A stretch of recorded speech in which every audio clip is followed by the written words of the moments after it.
Welcome back to Cybersea of Galilee, DSM&Me, on this May 21st, the feast of a saint or blessed actually, that you probably haven't heard of, but one very special to us because a Dominican who wore the beautiful Dominican habit not all that long ago, Blessed Hyacinth Marie Cromier.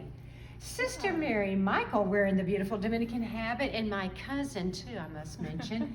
But sister, would you please tell us about him? Mother is somebody has great devotion to this blessed. He is wonderful. Blessed Hyacinth of Cormier. He lived in the mid-1800s to the beginning of the 1900s, and he actually was rejected by the Dominicans when he first applied to be a Dominican. Wow, it ain't easy to get into this order. I know, exactly. But he was he was a very smart man. So he did three things. He prayed to the Blessed Mother and entrusted his vocation to her. And he said, and he prayed that he would be a true son of Saint Dominic and that he would be a man of God. Wow. And he was, all of those things. Obviously, he eventually was accepted into the order and became the master of the order eventually. He was a novice master. He was a superior most of his life.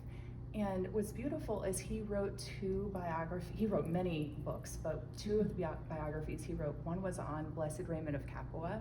Oh, beautiful. And the other was on Alexander Vincent Gendel, who was a master of the order, and both of them reformed the order. Wow.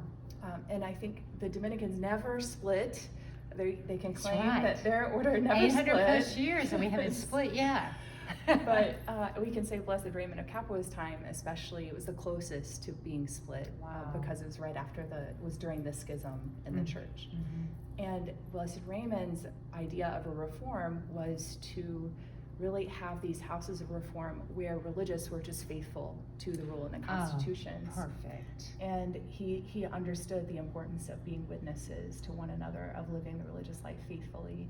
And Alexander Vincent Gendel had the same idea and followed in Blessed Raymond's footsteps. And I just think what's beautiful about Blessed Hyacinth is he was a humble man, and he just carried out what these great reformers, put in place. Now, sister, I have prayed at his tomb, and I'm thinking it might be in the Angelicum, or it might be in Sopra Minerva, or it might be in Sancta Sabina. Wherever it is, he certainly had ties in being the Master General and something else.